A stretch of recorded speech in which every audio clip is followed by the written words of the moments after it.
কড়াই গরম হয়ে গেছে, সাদা তেল দিয়ে দিলাম। এবার একে একে তেজপাতা, গোটা গোলমরিচ আর শুকনো লঙ্কা দিয়ে দিয়েছি। এদিকে আদা, রসুন আর পেঁয়াজ বেটে নিয়েছি, তারপর দিয়ে দিলাম।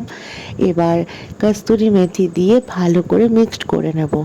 তারপর চিকেনগুলোকে ভালো করে ধুয়ে একে একে করে দিয়ে আবার ভালো করে মিশিয়ে নেব মশলার সাথে। তারপর পরিমাণ মতো নুন, চিনি দিলাম, দিয়ে আবার ভালো করে মিশিয়ে নিলাম। তারপরে দেব গোলমরিচ গুঁড়ো আর হালকা শুকনো লঙ্কা গুঁড়ো।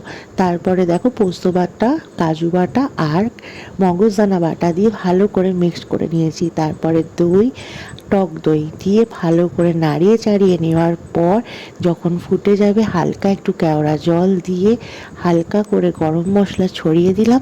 এবার বাটার দিয়ে দিলাম, দিয়ে এবার ঢাকা দিয়ে দিয়েছি। আমার রান্না রেডি। আর ডিমটাকে ভালো করে গ্রেট করে রেখেছিলাম, এবার মিশিয়ে দিলাম। এইভাবে বানিয়ে নাও তোমরাও সহজ উপায় পোস্ত চিকেন।